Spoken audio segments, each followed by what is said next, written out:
As if they don't have too much on their plates. The Kings of Combat Sports Podcast, John and Wade. They talk about the things they did that day. They'll analyze the work of Triple H. Rewind-A-SmackDown. Rewind-A-SmackDown. Rewind-A-SmackDown. Rewind-A-SmackDown. Rewind-A-SmackDown. Rewind-A-SmackDown. Rewind-A-SmackDown. Rewind-A-SmackDown. And here we are, John Pollock and Wai Ting for another edition of Rewind-A-SmackDown.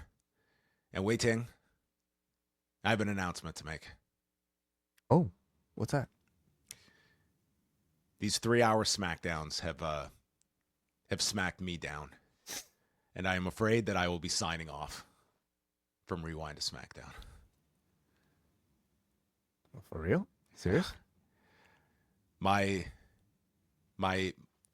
life's longevity is at stake on these Friday nights, and I am making the announcement now that sitting in this seat next week, and for each Friday moving on, we have bestowed this honor upon one Neil Flanagan, who will be joining Wai Ting starting next week. We've anointed Neil Rewind-A-SmackDown duty as we want to make that announcement. I'm catching Wai off guard here.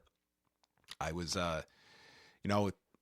this morning I woke up at 5 a.m. and I was giving this a lot of thought, and I started just bench pressing way too much weight, and I gave myself a hernia, and I realized this is too much. This is too much, literally too much weight on my shoulders, and it is time for me to make this announcement. But in all seriousness, with the recent change of our schedule, we are now doing Pollock and Thurston on Thursday nights, and that was literally the only time we could move that show to fit the schedule, both of our schedules with Brandon as well.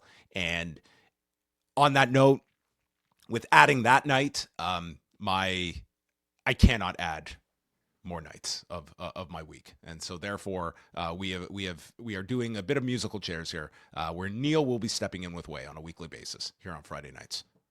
So this is not a joke. No, I should have probably given you a heads up before I alerted everybody about this, but it is true, Wai. I should have alerted you prior. I must have forgot. You wanted to go live so quick. I didn't have a chance to. Yeah, I must have forgot 2 weeks ago when you first said this. Listen, of course it's completely understandable, and I know the initial reaction from a lot of people is probably disappointment because John is integral to these reviews. We will miss your Aleister Black impressions, of course, which I will not be trying to attempt. But it's completely understandable, and thankfully we have Neil Flanagan here, who I think has just done a remarkable job, in the times that either I nor you have been available on these particular weeks. So I feel like we've, put him through the Performance Center at Post Wrestling in relatively, good condition, and now we can call him up to a full-time basis on Rewind-A-SmackDown. Personally speaking, for me, it's a challenge for me. Anytime I've had to, sit in that host chair to try to fill your shoes, it's been tough. It's not been easy at all. So I look forward to seeing what a regular,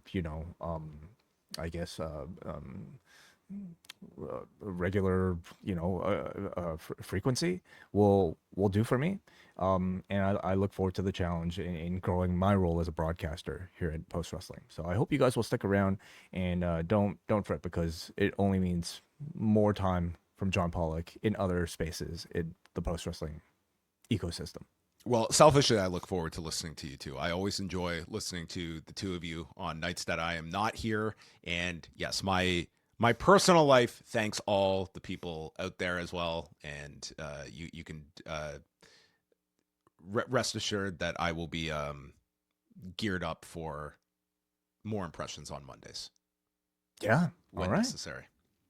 All right. Well, on that note, we're going to get into SmackDown from the American Airlines Center in good old Dallas, Texas. 10,496 tickets out. And we did get the note that prior to SmackDown, they did tape a match, or at least had a dark match with Royce Keys over Nathan Frazier. So this would have been the first time that Royce Keys has wrestled since the Royal Rumble, but still no presence on programming yet since the Royal Rumble. And whether it's just they don't have a concrete plan for him or they're waiting off on something, Royce Keys, it's kind of came in at the Rumble, and there just has not been any follow-up on to this point. But at least, he was present in Dallas, and did do a brief match.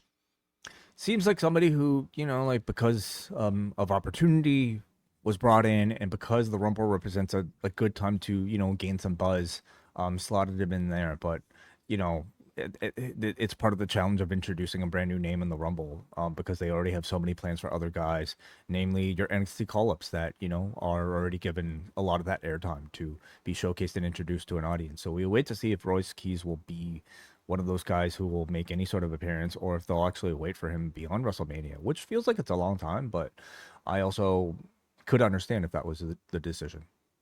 Tiffany Stratton started the show and talks about how she expects to win the Chamber because the title is missing her.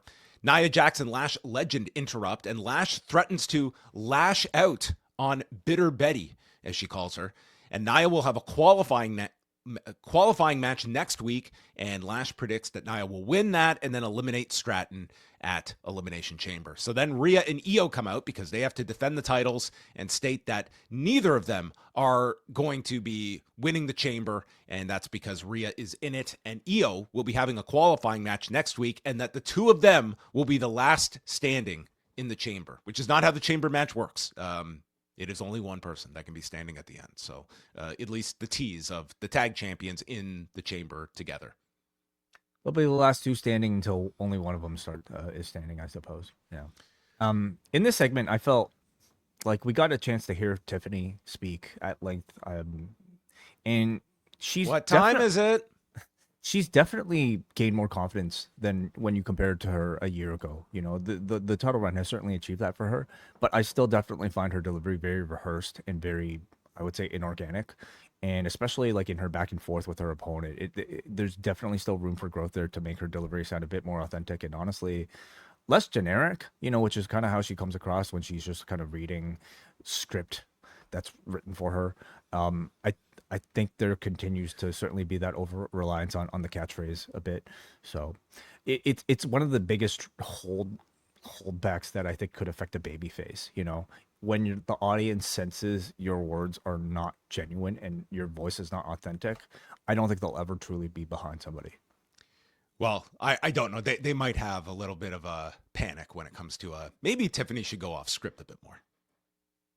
I would argue that was the most compelling she was. It was, but they have not gone in that direction since. Yeah. Rhea Ripley and IYO SKY against Nia Jax and Lash Legend. Sky hit an Asai moonsault to both at the beginning, and then after the break makes the tag to Rhea Ripley.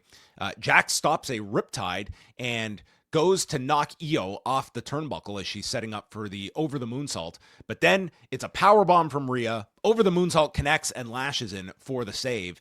And then they head to the floor and Lash runs Sky into the post, into the desk. Rhea and Lash are brawling on the floor. All of them end up on the floor and the match gets thrown out. The bell just rings. We get a no contest as Jax and Lash bring out a table, and Rhea gets placed on top of the table when Nia starts to climb. It was like she was teasing an annihilator off the turnbuckle through a table on the floor, which sounds like would have been doing more damage to the attacker than the one taking it. But she was stopped by Io, and Io hit this running crossbody, sending both Sky and Jax through the ropes and through the table on the floor as Rhea and Lash go through the barricade. All four are left down, and I'm guessing this probably leads to a rematch with some kind of weapons stipulation attached to it. Yeah. Of course, you know, a non-finish you would expect audiences to be mad at, but I think Paul Levesque has is well aware of the fact that if you give the audience a big enough table spot after a non-finish, they will forgive your non-finish booking, which was certainly the case here. This audience reacted really big to close the segment because they saw two big table breaks. In fact, they were chanting "Holy shit" as a result. So I personally didn't mind the non-finish to this, to lead to a rematch. I think giving this one a bit more time to simmer will make the second match feel bigger, and because of the street fight attachment to it, I think it bodes well for, you know, like what a Nia or Lash Legend can bring to the table, being like more powerful figures in the division. And of course, it also, rather than burning this feud in 1 week, you know, allows you to draw it out. I thought Rhea, you noticed her like doing a bit more lucha stuff here, and I mean, against Lash, I thought it actually looked pretty decent. The DDT on Nia did not look great, but you still consider it pretty impressive given the fact that like she's still trying new things, at this stage of her career when you can argue she could just kind of coast off of like her star power. So the fact that she continues to do a bit more and to try new riskier things, I think is actually quite impressive.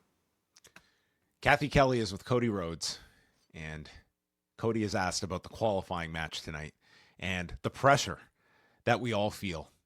He mentions there are people posting live online as this show happens with their reactions.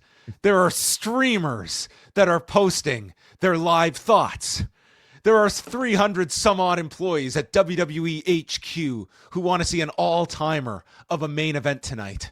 And says, I always ask myself, where am I? And I am 2 matches away from headlining WrestleMania. I'm here in Texas, Von Erich country, so don't bet against me. And that was his wink and a nod to the predictions market. So if you were on Poly Market, bet on Cody to win the qualifier tonight. You would have made a handsome return here. But yes, Wai, all the live streamers out there, all the bloggers, these are the pressures the man is under, okay? For Jackoff058 on TikTok that is making fun of Raheem. He's aware. Yeah, I could only imagine the state of his mentions last week. How did he get away after last week's promo and not make a Big D reference tonight in Dallas? Oh, yeah. You know what? Maybe he wanted to give that a rest. Yeah, maybe he saw that it was a divided opinion last week. So from there, we go to Carmelo Hayes, who meets Matt Cardona and Apollo Crews, who are just kind of guys that hang around backstage at SmackDown. That's kind of their gimmicks. Is there like no worse spot other than being in the SmackDown tag division than to just like be a guy hanging out backstage on SmackDown? Yeah, this is one step below because they're not quite part of the SmackDown division yet, but they will be by the time this is all said and done with, and then they can be random team number 4 in the division. Yeah, like Apollo Crews especially. Like the man's been off for a year, and your reintroduction is just like you're Zack Ryder's friend, basically. Sure. Yeah. Crews says, "I love what you're doing with the open challenge." Basically, him and Cardona both want title shots, and Hayes is like, "Yeah, not tonight. I've got bigger fish to fry than you two. So see ya." And he walks into the Miz. The Miz says he is now the locker room leader, and his 3 principles are master, inspire, and zone in. And Hayes says, well, I hope you teach better than you wrestle. And Matt Cardona returns to inform Miz that zone in is 2 words. Yeah. Yeah. That was my 2 words were change channel. That's what I thought here. A lot of 2 words you can think of for this segment, I think. Well, it was this is our whole presence of the Miz on tonight's show. So he continues to, get a lot of screen time around Carmelo Hayes. You would think that they're actually still building to another match between these two, which I don't know how much the audience has patience for. But I think like this is also a result of this, just these writers knowing how to write for the Miz, but having no idea how to write for, let's say, the Apollo Crews or Zack Ryder. We see the Seattle Seahawks celebrating with a replica belt. And then it is time for my thoughts on the state of Randy. He said that, Randy, you're still one of the greats. Last week, that was shades of 2009, Randy.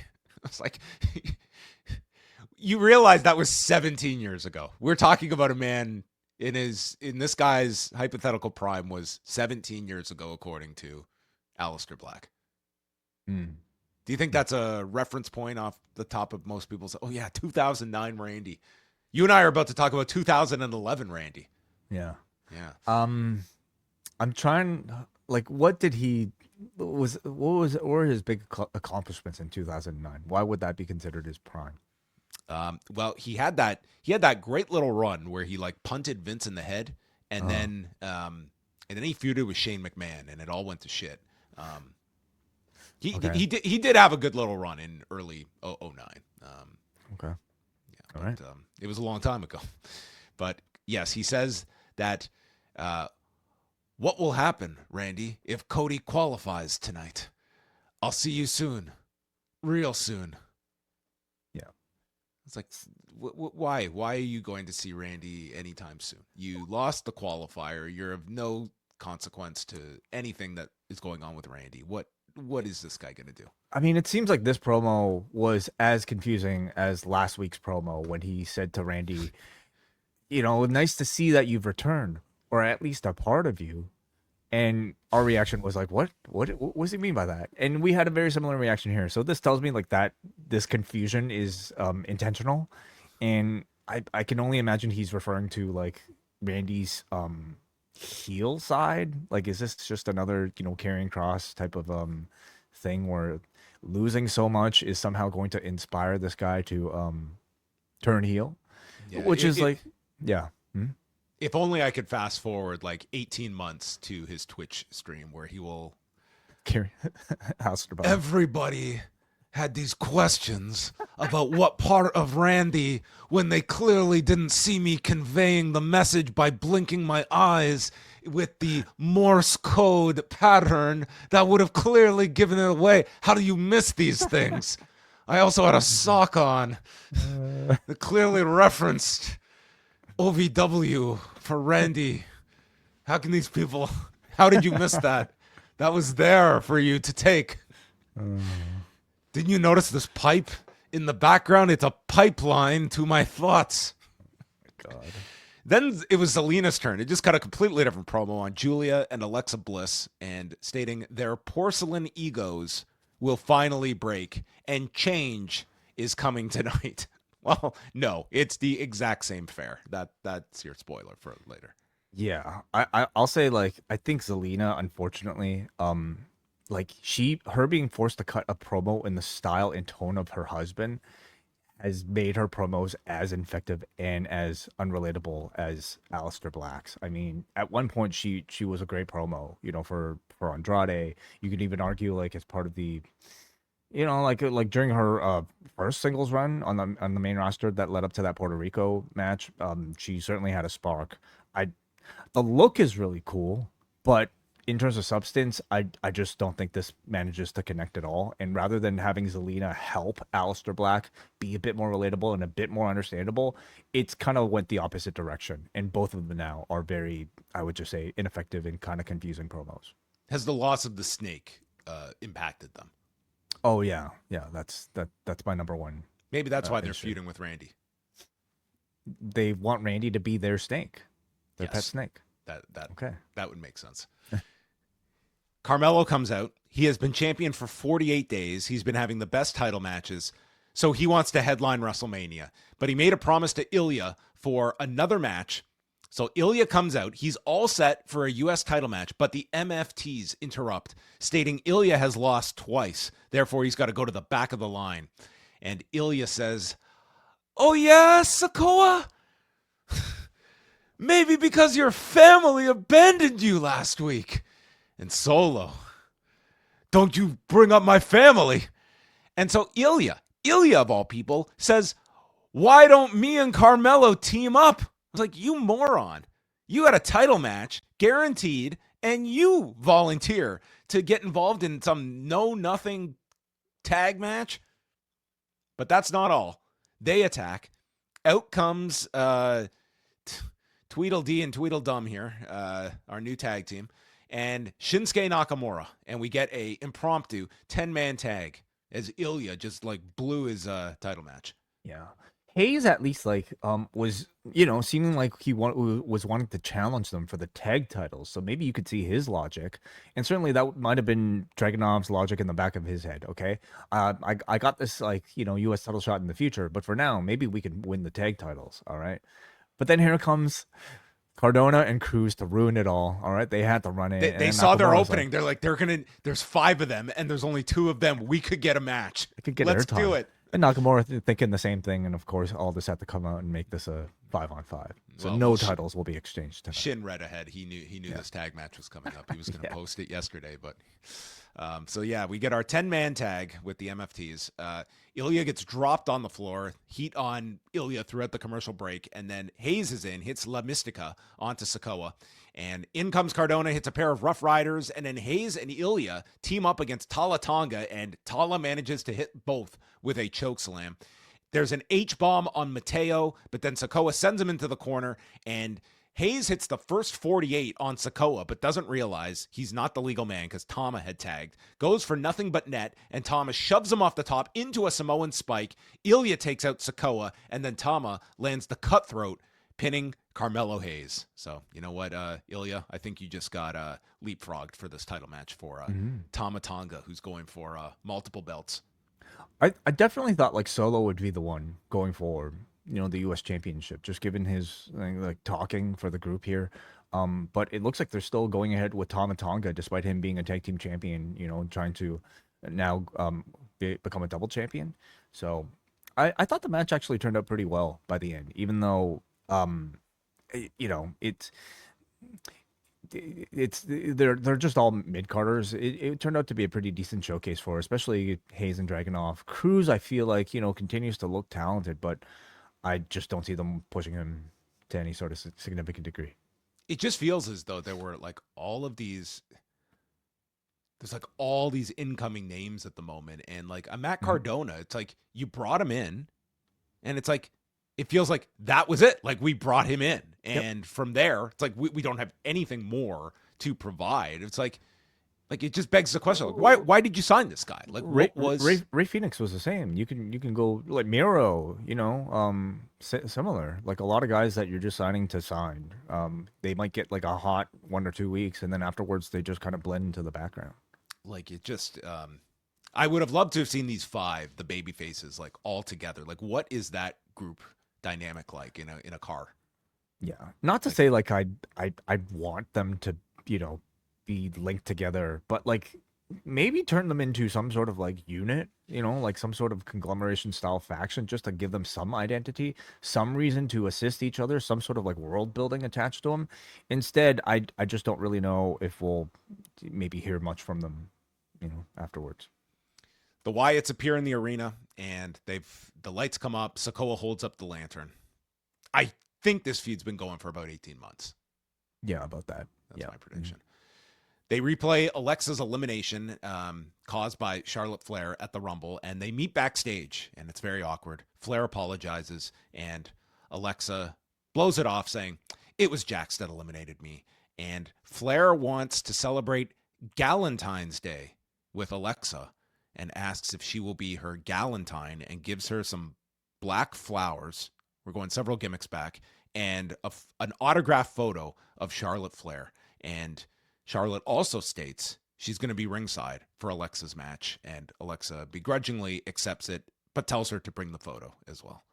I know how much you love these way, but I feel they're getting a little Aren't you sad you won't get to recap these anymore, John? No, I don't. This is I'm so ready for these two to turn on each other. Seriously, just so we don't get these like awful backstage segments anymore. Like you compare, I think they're both like decently over, but like think about the potential that Charlotte Flair had coming off of like last year's, you know, unexpected audience like favoring of her after that like Players Tribune article and just like whatever else.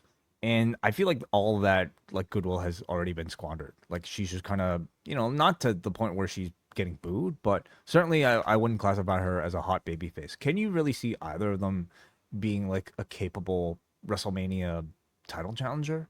Really? Like of all the options that you might have on the show across both brands, are they anywhere near the league of an IYO SKY or a Rhea Ripley or even an Asuka, you know? They do not feel that way at all right now. And I would say like either of them, I would not be looking at either of them for that type of position. I just, you know, this thing, it had its run, but that was many, many months ago. And I just don't think they ever built upon it. It feels as though the chemistry is even less now.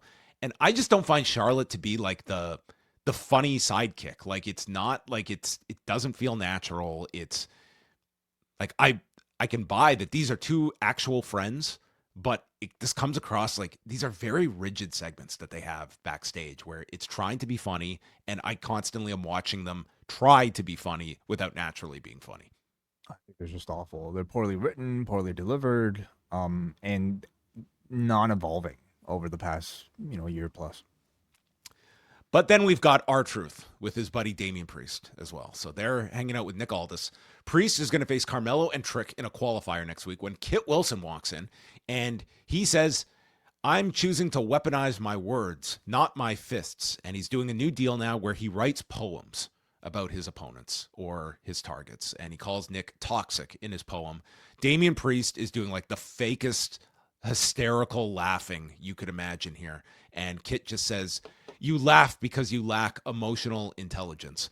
And Truth says, you know what, Damian, I've got this. And he recites his own poem about Obafemi dropping Kit Wilson on his head last week and stating he has camel toe. Yes. Mm-hmm. Yeah. Truth was able to, I guess, like, show off some of his freestyling skills, or at least like written freestyling skills here, and seemed to get a good reaction live. I'm sure you loved it too, John, judging by your recap. Highlight of the show. Yeah, it was great. Mm-hmm. Alexa Bliss, Julia, and Zelina in our next qualifier. Bliss hit a cannonball off the apron, followed by Zelina with a Meteora as they go to break.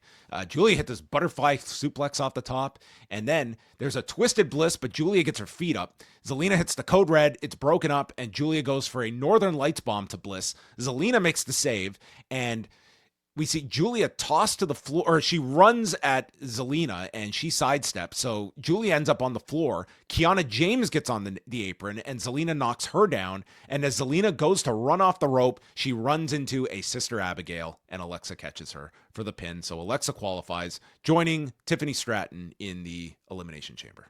I felt the crowd was pretty quiet for this one, which is at this point not unusual for a SmackDown mid-card women's match. And I think more to be concerned about is the fact that, like, I thought Bliss's star power wasn't enough to break that. And if it was like a Rhea or an IYO or somebody from Raw, quite frankly, being involved, I feel like that might be a bit different. So, I mean, Alexa's still a star, but she has really been hurt by being on this terrible show over the past year. And on top of that, Zelina Vega at this point doesn't really get too many chances to wrestle. Unfortunately, I didn't think this performance would inspire them to book her in more matches. Like she went for like a code red and didn't really go all the way, and so it turned into a destroyer with a really messy pin on top of it. So I feel like there just might be a confidence issue at this point with her, and she's getting outclassed by a modern standard. So Tiffany Stratton and Rhea Ripley, they're also in the chamber. I would imagine, given this what they're doing, that Charlotte ends up in the chamber, so you have Alexa and Charlotte again in the same match. If you're going this direction of whether this breakup is going to happen, perhaps. I know you sound stoked. Well, I don't know what's the field so far right now. It's Tiffany Stratton, Rhea Ripley, and now Alexa Bliss. So 3 more spots. Yeah. All right. Stratton runs into Jordynne Grace, and Stratton says, I wouldn't mind if you beat Jade Cargill. Grace says, well, I wouldn't mind facing you at WrestleMania. And this isn't going to happen at WrestleMania at all, so we can just move on from this segment. And Jordynne Grace is then struck by an incoming wheelchair-bound Chelsea Green in her boot after breaking her ankle, and Alba Fire is with her. They blame Tiffany Stratton's return last week, taking her spot in the Elimination Chamber, and demands an apology and compensation from this is from Stratton, not from Jordynne Grace. And Stratton says, well, if you wanted an apology, all you had to do was step up and ask. Oh, you can't. Nah. Because she can't stand up. Yeah, I was just simply not impressed with like Tiffany Stratton's baby facing in this entire show. I think like she either comes across really inauthentic, or in this case, like straight up like a bully, And here we're talking about Chelsea Green, who I think we're flirting with already, being, with the crowd favoring her as a baby face. So this kind of felt like a very backward segment to me. but I mean, it shows you that like, despite this injury, you're still going to get Chelsea Green on screen here. Yeah, it seems like she's going to still be a presence on television, so that's at least a silver lining for her in all of this. And like sometimes we talk about like this, like Braun Breaker is not somebody that can be doing TV with this injury. Chelsea Green is like the perfect character to be in a wheelchair every week. And well, she had the thing with the face with broken nose that she never really missed much TV time for, and like despite this injury, she's probably not going to miss much TV time either. And the biggest positive is that a wheelchair can't push itself, and therefore Alba Fire has a role for Alba all Fire of this. is so grateful that this was a broken ankle. Oh, it's like, man, had you been in a sling, that would have sucked. But oh my god. So this is Alba Fire's role now for the next 3 months. Is do you know how fast Apollo Crews would have taken this opportunity if he was presented it? Be the only push attached to him. Well done. Sami catches up with Rey Fénix and tells him, last week I wasn't all there. The words of encouragement you gave me really resonated with me. Thank you, Rey, and teach Trick Williams a lesson for all that trash he's spoken. And Rey is just like, man, they're not putting me over, Trick. That's ridiculous. Trick comes out. He cuts this awesome promo. He addresses Sami Zayn, the guy who can't get the job done. He says, Sami, you've got Skechers on your feet. You don't comb your hair, and your breath smells like 10 pounds of bounce that ass. How they expect this guy to stay a heel is beyond me. He was already getting all these cheers, and when he won this match, this whole place was chanting, whoop that Trick. In my mind, he is a babyface. They're just clinging to this non-existent, like, heel reaction that he is not going to get with promos like this. Yeah, I mean, listen to the reaction upon his entrance. This crowd already is going crazy to the song, right? And I really feel like they probably, I mean, I'm sure they see that, and I'm sure they already have plans for this babyface run. But I also don't think there's a need to rush it, Like, you want to maintain this, like, heel edge before you really make the crowd want it. And you don't want to make this, like, a softer version of this. Like, this is the version that works as a babyface to the crowd, even if, you don't want to, like, take the, this kind of Trick. You don't want him promo. Pandering all of a sudden. Exactly. That's the danger. Yes. Now, this promo, like in speaking about, maybe like the best example of that, this was a very Rock-like promo in style and substance from Trick. He's like, like look at the way he's dressed. He's making fun of his opponents for their lack of fashion sense, and he's making the audience laugh despite being a heel. And I mean, like he's getting babyface reactions as a result, much like the way The Rock was. And I just feel bad for all the babyfaces that he's going to be up against, because like a Rey Fénix and even a Sami, I just don't think they stand a chance. They're going to look so uncool next to this guy. Well, he says Sami's going to get eaten alive by Cody and Fatu tonight. Well, not wrong. And the guy also had to just go through these what chants, but I mean, he was also like playing to the what chants. Like, he did the cadence that only encouraged it more by like just the listing of like different words. It didn't. I feel like he'll fix that. Like he'll probably get notes on how to not do that next time. And then he ended this by saying about his opponent tonight: when people go to the zoo, they don't want to see a squirrel do a flip, but they want to see a lion like me get up. You guaranteed he's heard that line many a time. They don't want to see a squirrel do a flip. Oh boy. You look at the reaction here. You just like feel his presence on the show. You can definitely say they've done a great job calling Trick up. Like, he's exceeding beyond my expectations from NXT. We haven't really seen Obafemi yet, but I think they're doing a pretty good job with him already. But you can say Trick is certainly the front runner of this class so far. Well, they had this match, and like Trick took most of this match. I mean, Fénix is just, hey, we all make our choices, and this is Fénix's lot. He gets pressed in the air. Trick now is just taking the Booker T, staring at his hand and shaking it with the 5-time sign, and that sets up the Trick slap. So just literally every striking maneuver, he just puts Trick at we have the trick kick, the Trick shot, the Trick slap. We have the Trick punch. We're going to have the Trick forearm. We're going to have the Trick headbutt. It's just Trick everything. This guy's not staying up late renaming these moves and coming up with Joey Styles inventions. There's a frog splash by Fénix. Trick kicks out and then does a double springboard crossbody to the floor onto Trick and did this double stomp off the post to Trick seated on the buckle. But then Phoenix just runs the ropes and boom, Trick hits the trick shot and pins this guy. Whoop that Trick throughout the whole arena. And a great presentation of Trick Williams. And for Rey Fenix, he did not gain revenge for him and Sami Zayn, who at this point might end up in this tag division. He's looking forward to his next date in AAA, I'm sure. Yeah. It's like, hey, you guys do know my brother works in this company too. We're very good as a team. We could do a lot of stuff together. We got Dragon Lee. We're good. It's like, no, we're fine. They may think Dragon Lee is his brother at this point. They're just confused.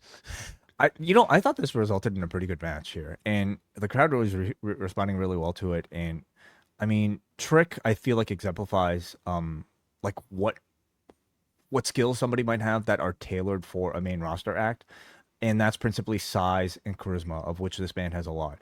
And unfortunately, you compare him to somebody like Rey Fenix, who does not have either of those things. You can understand why maybe they're choosing to push one and not the other. Like, this is just a company and a product that seems to favor size and charisma over a lot. That's not to say in ring he's not keeping up, because I feel like he's actually like showing that he's quite capable here. You know, it's somewhat impressive that in a match that featured so much highlights from Rey Fenix that like what Trick does, at least like his signature like moves that need to matter, like the trick shot, they look good enough to get a big enough reaction that you can still, like, you know, feel like you're seeing something special even in a match up against Rey Fenix. So I would say he's doing really well. What is the Michael Hayes Unreal report card going to be on Rey Fenix?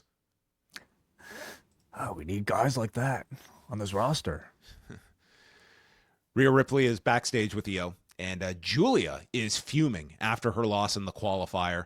And Sky gets in her face and threatens to take the U.S. title from her and gets pulled away by Kiana James. So we're getting some kind of hint with EO and Julia, which I don't know about Julia's chances with that U.S. title if she has a match with IYO SKY here.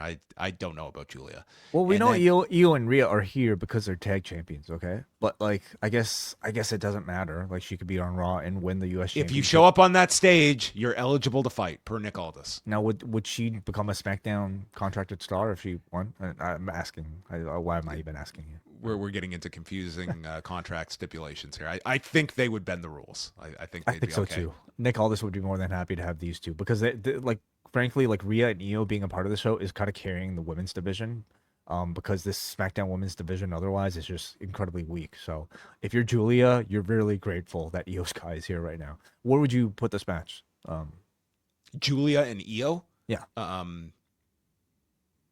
I would see this probably happening on TV, because I'm expecting IYO to be in the chamber. Yeah.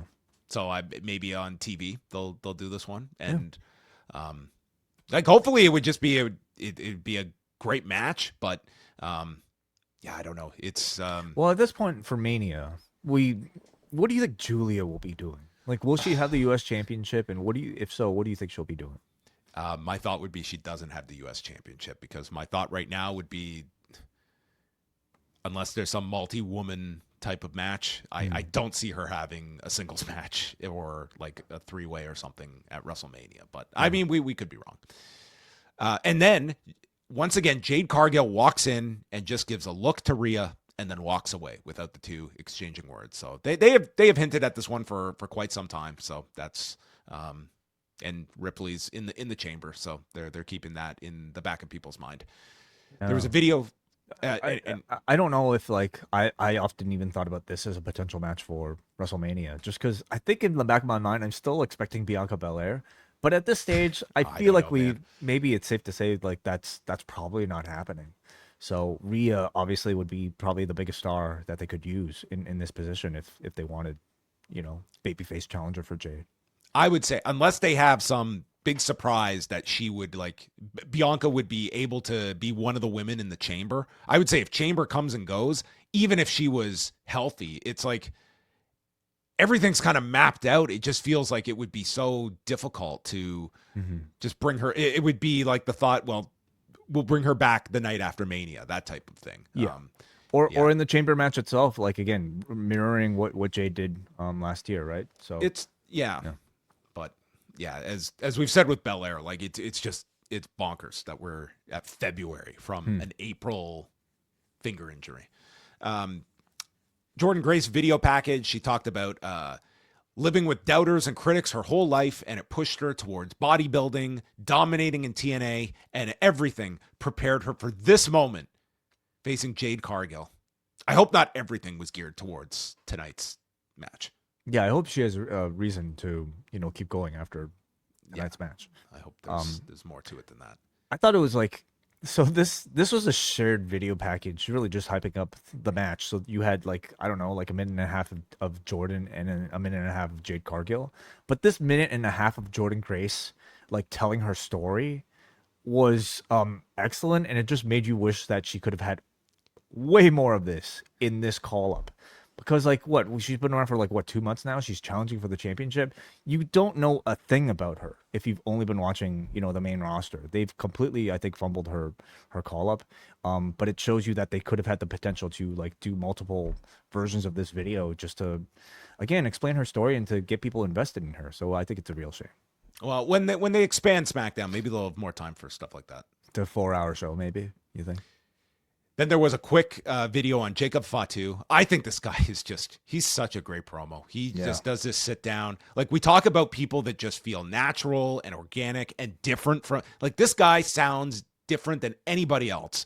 He explains, I've never been in the Elimination Chamber, but I know what cold steel feels like when you're all alone. I wasn't even supposed to be here. Tonight, I'm winning. I've been locked up before, but I didn't have a WrestleMania sign to point to. Out of anyone else's mouth, that would have sounded like the hokiest line in the world. And this guy somehow was able to equate being in prison to pointing at a WrestleMania sign. And it did not sound hokey. But I thought this was a great, this was brief. This was like 60 seconds, but I thought it was really good. Well, somehow he convinced me that his time spent in jail will give him an advantage in this Elimination Chamber. So he was fantastic. Yeah, really great. Cargill and Jordynne Grace. After all this time, we get the women's championship match, but man, are they overshadowed when out comes Liv Morgan, Dirty Dom, and Raquel, and they get a huge reaction coming out. And Dom has set up a Valentine's Day date with Liv at ringside with roses, chocolates, and 2 plates of nuggets. Heart-shaped chicken nuggets. Heart-shaped chicken nuggets. The kicker, though, was the bottle of Dom. That was really Very clever. nice. That Very nice. they had as well. So the bell rings. The whole place is singing for Dirty Dom. And I thought this was going to persist throughout the whole match. And it just felt like these, like in particular, Dom and Liv just completely overshadowed these two at the beginning of the match.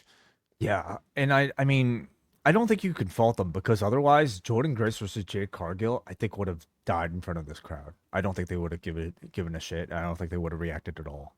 And it just, again, goes to show you the difference between how the women are being pushed on Raw versus what the women have been pushed like on SmackDown. It's a world of difference. And like, look on this show, Wade, like IYO and Rhea, and then you had Dom with Liv and Raquel, and they all felt like huge stars on this show. I would say like just like below like Cody level on this show. And I could argue that like these might have been even bigger reactions that they got than, or at least close to like equal of Cody coming out at the end. Like they all felt like big stars on this show. During the, as they set up the commercial, Jade walks up and eats one of the nuggets.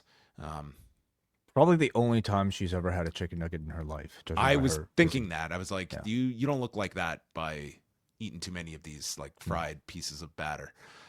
There's a jackhammer to Jade for a 2 count, and then Jade blocks a power bomb, landing on her feet and hits a spine buster. And Jade avoids the beast mode, landing on her feet, pump kick, and after having her arm smashed on the floor, she had sold the arm throughout, and uses a one-armed Jaded to pin Jordynne Grace and send her to the land of private press boxes at WrestleMania. You don't think she's going to make it on the card? I don't think her and Tiffany Stratton are meeting for the title at WrestleMania. I do not know. Okay. Jade goes up and warns Liv that if you pick me, that's your ass. Yeah. This match actually greatly exceeded my expectations. You know? I thought Jade like looked, we were wondering like in a bit, this couldn't have been a quick match, and this one got a decent amount of time. And I thought Jade, like, it was not like they had kid gloves on for Jade in this match. She had to do, I thought this was a fine TV match, and they really had to overcome the fact that these two were very secondary after the Judgment Day came out. Sure, yeah.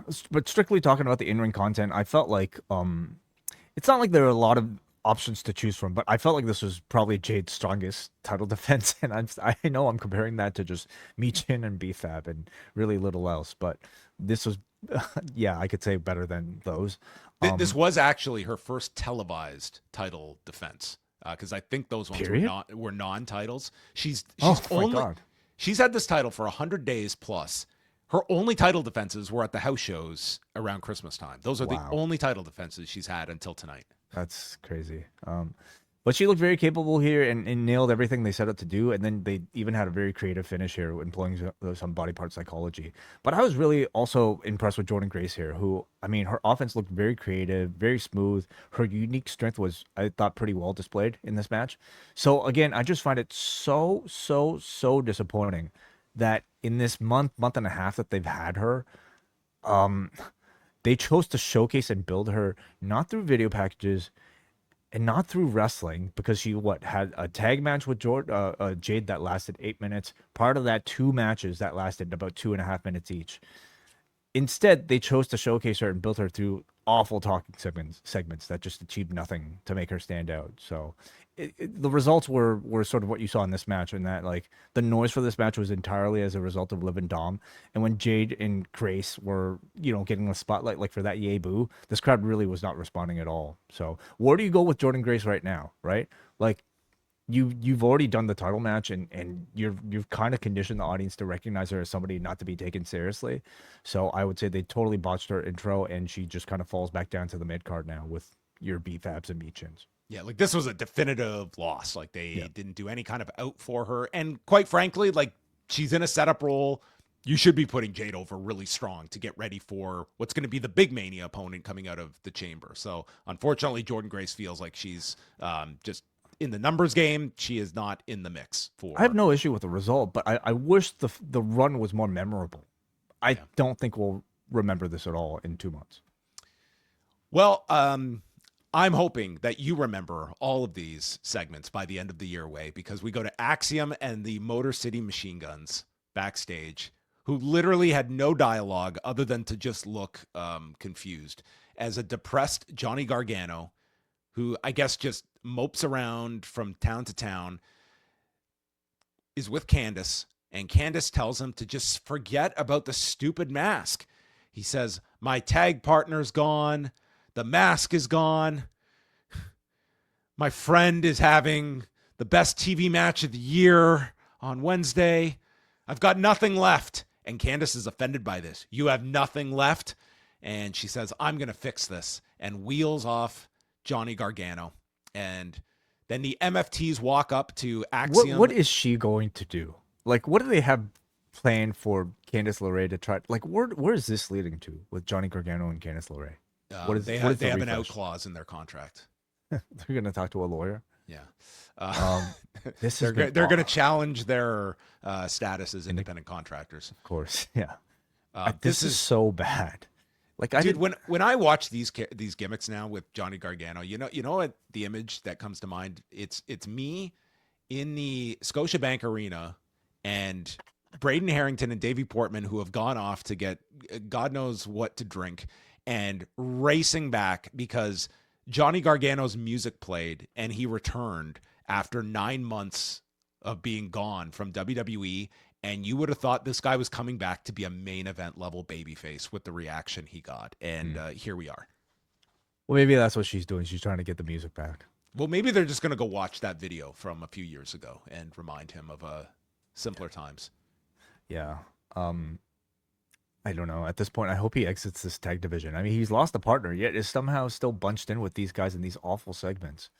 We'll as Kit Wilson has ascended, Johnny Gargano has now taken the throne of worst. Unfortunately, not being in the tag division has greatly helped Kit Wilson. So maybe we can hope for the same for Johnny Gargano. Maybe they'll get together. Pretty Gargano. Pretty Johnny. No, none of that works. Obafemi is with Nick Aldis, who's pitching him on joining SmackDown. Kit Wilson interrupts, and we get another poem. This one's read by Nick Aldis. It insults Femi. So Femi wants to face him next week. And the crowd booed this, I guess, because they're not getting it tonight. Well, they wanted Kit Wilson. They certainly wanted the song. Yeah, they didn't get him in live. They just got these backstage segments with Kit Wilson. They just wanted the goddamn song. So you got to wait next week. They probably want Obafemi as well. We should say. Yeah, I mean that's part of it. So next week you'll get this, maybe in the main event. Still a free agent, Obafemi. Still a free agent. So next week it's Kiana James, Nia Jax, and Charlotte Flair in one qualifier. Carmelo, Damian Priest, and Trick Williams in the other.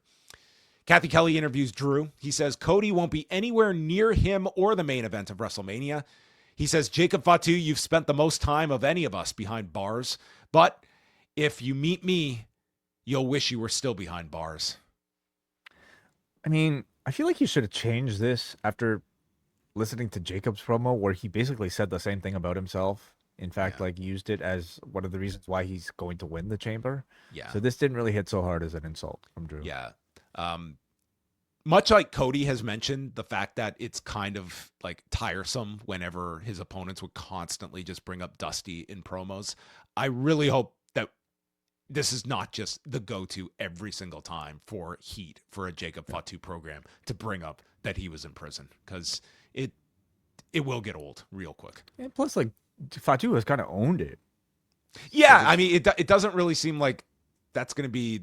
It's not really the heat you're imagining it's going to be, because you've introduced the character bringing it up himself.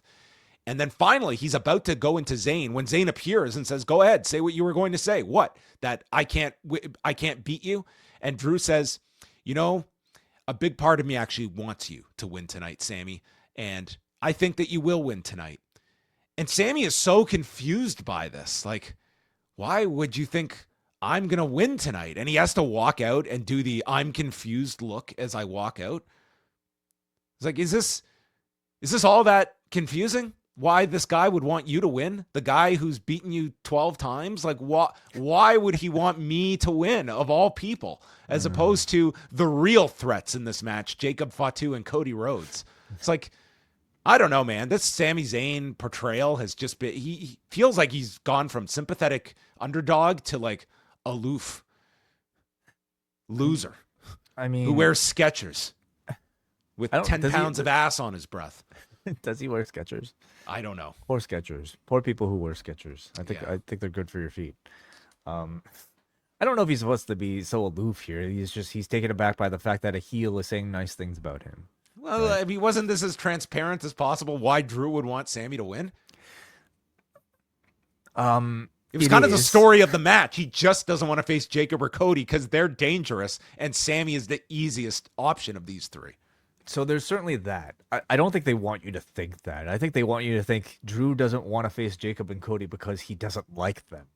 Not that he thinks Sami is an easy person to beat.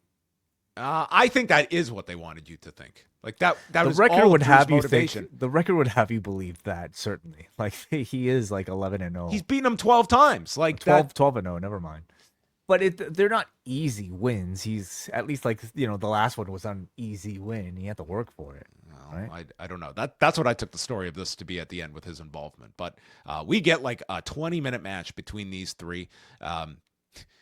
Sami hits the Tope Con Hero to both on the floor, and Wade says, that was his undoing at the Rumble, affecting his lower back. But he sees Zayn is not selling the back at all. So Wade, like in mid-sentence, just goes, but it doesn't seem to be affecting him here, but it's something to keep an eye on. And Joe Tessitore, great analysis, Wade, a great point to bring up there. So Cody eventually gets hit by an exploder, and Sami tees up the haluva, but is stopped by Jacob Fatu. Finally, after several attempts, Cody goes for a Cody cutter and is met with a blue thunder bomb, and Sami points to the WrestleMania sign as if he was in prison, looking at that sign out through the barred windows, like Morgan Freeman in Shawshank, pointing to that sign. Zayn misses a haluva kick to Fatu, and Fatu then comes off the top and is caught in a small package from Zayn. That was a nice transition. Cody Cutter's hit to Zayn, then Fatu tosses him out and hits the mighty moonsault, and Jacob has the match won when Drew McIntyre appears with a Claymore, nailing Fatu, runs him into the post, over the desk, then he attacks Cody, powerbombs Fatu through the desk, and then it's a Claymore to Cody, and he places Sami on top of Cody. Drew leaves, thinking he's gotten the job done, but Cody gets his shoulder up, and the place roars. Drew returns to attack, and this time, Sami takes out Drew with a haluva kick, and then in Zayn delivering this haluva, gets hit with a crossroads, and Cody pins Sami Zayn for the win. I really like the ending to this. From the run-in onward, I thought that it was laid out well, and I did like this. Like, Sami got rid of Drew, and it cost him the match here with Cody advancing. So this did turn into a very fun match as well, and the crowd seemed the most into this match, I would say, of any matches on the show. No doubt. Yeah. I mean, I thought it was one of the higher quality triple threats that the WWE produces. I mean, I think the best three ways in the WWE tend to have like a really quick sort of beat by beat coordination of just like one person doing this, and you think it's going to, result in one thing, but then here comes another person to just like take over and completely change the match. I thought all three were awesome here. And somehow once Drew came in with the interference, it actually made the match even better because his involvement, to this crowd signified that a finish was coming. But even then they were able to play with our expectations by, making us think that, Cody was going to lose and then not happening. So I thought it made for a pretty unpredictable tug of war at the end. So I really enjoyed this main event. And that is how the show ended. So Cody Rhodes, he's got a pathway to WrestleMania. He might get booked. Yeah, and Jacob Fatu does not. Jacob Fatu does not, but they are heavily hinting at Drew and Jacob Fatu for something. So I don't know if they would put that in Chicago, or you'd have to come up with some kind of reason to do that, but they're hinting at Sami and Drew for the 13th time. They can't do it. Well, he's directly involved in this finish here, and you like Drew cost him the match by trying to help him win. Yeah.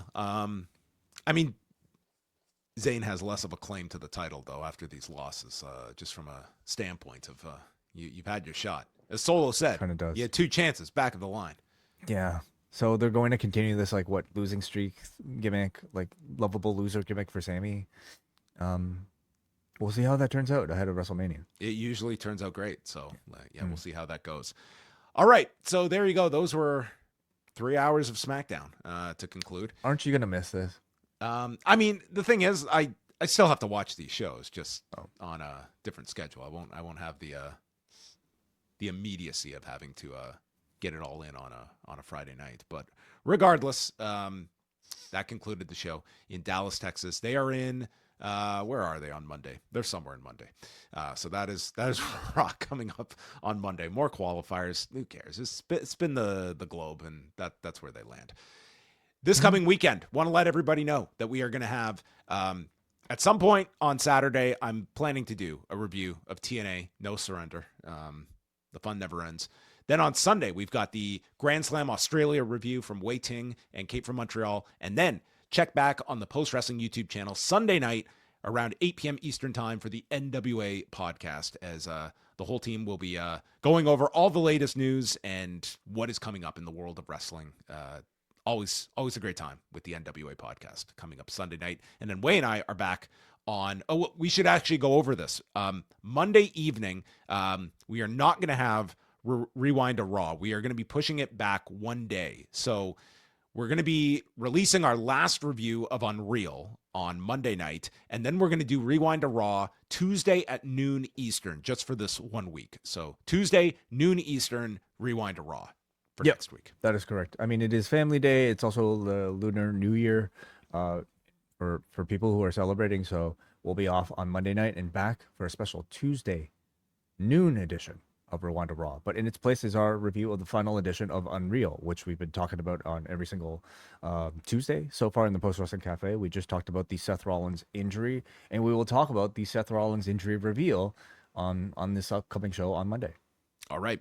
And final note is we just put out our last Ask Away mailbag show, 2.5 hours, really great show, a lot of great questions from the past couple of months that we caught up on, chatting about everything from politics to the Shield and so much more.